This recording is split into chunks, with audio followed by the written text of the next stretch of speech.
Magandang araw mga boss. Kung ganito yung sasakyan nyo, paano nyo ba check upin? Kasi madalas marami nagtatanong sa akin kung paano nila check upin yung ball joint nila, yung tie rod.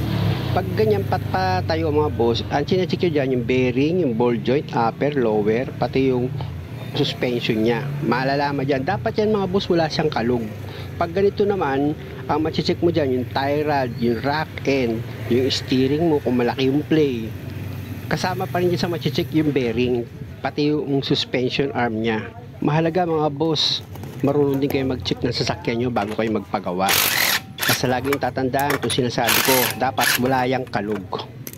Ngayon, kung may maramdaman ka, mayroon siyang maliit lang na kalug, nasa desisyon mo na yun kung gusto mo agad papalitan yung pyesang nakita mo na may kalug siya. Tatanggalin ko naman itong gulong niya.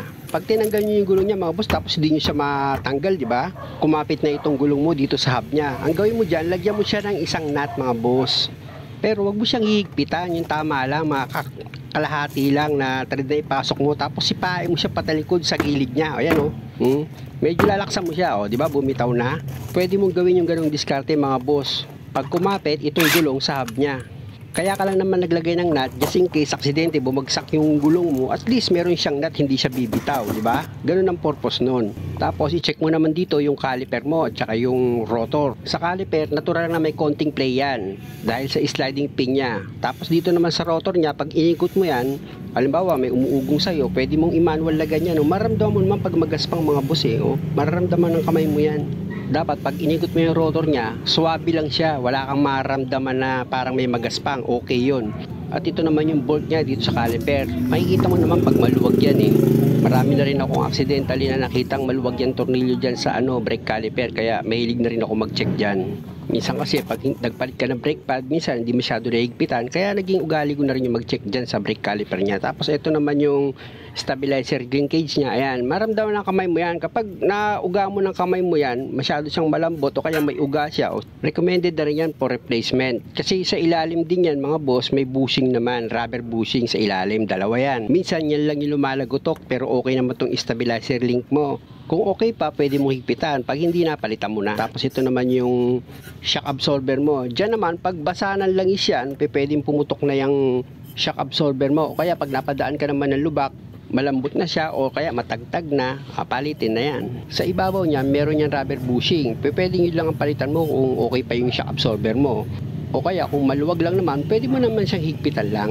Yan namang tinuturo ko, ayan yung ball joint mga boss. Ayan, pag gumagalaw-galaw na yan, pag hinawakan mo yung gulong mo kanina, ayan yung gagalaw nun, mapapansin mo, uuga yan. Kapag sira na siya, o kaya lagyan mo ng tubo sa ilalim ng gulong mo, iangat-angat mo, mapapansin mo rin, uuga rin yan. Pwede rin yung ganon. Meron akong video nun mga boss, yung naglagay naman ako ng tubo sa ilalim ng gulong. O ayan naman yung stabilizer bushing mo. Hindi pwedeng maluwag yan, makakarig ka ng kaunting lagotok. Hawak ko yung bar, di ba? Pag ginalaw ko yan, dapat yan uga. Pero pag nagalaw nyo siya, pwedeng palitan nyo lang dyan yung clamp bushing niya or itong stabilizer bushing. Alam nyo mga boss, kung marunong kayo mag-check ng sira, hindi kayo basta-basta madadali. Mag-aalangan sa inyo yung gagawa na palitan agad yung pyesa nyo. Hindi man perfect ang pagkakaturo ko, at least meron na kayong idea. Ayan naman yung tie rod, kung makita nyo matigas pa, di ba? Pero pag naigalaw nyo siya, pwedeng malambot lang yun, basta walang kalog yung tie rod. Pero pag taas baba ginawa nyo sa tie rod, tapos may kalog, for replacement na yan. Dito naman tayo sa rubber damper. Pag mahina na yung shock absorber mo at itong suspension arm, pwedeng pag nalubak ka ng malakas, pwedeng mabiyak itong rubber damper mo. Kung napanood nyo yung isang ginawa ko, ganun ang nangyari dahil nga sira na yung shock niya. Gaya ng sinabi ko, pag magaspang ang pH dyan o kaya may ingay siya o bearing yan. At dito naman, yung sa caliper niya, dapat may konting play lang siya, dapat hindi maluwag na maluwag. Kasi pag maluwag yan, pwedeng pag nagpreno ka, may lalagutok naman. At pag inuga mo yung rotor mo, kaliwat kanan, tapos may kumalog, o pwedeng tie rod, rack end, o kaya sa bushing ng steering rack mo, or sa clearance ng steering mo, pwede rin. Muli mga boss, sana nakakuha kayo ng idea at salamat. Kung maaari, huwag niyo naman sanang kalimutang mag-subscribe sa channel ko kung okay lang.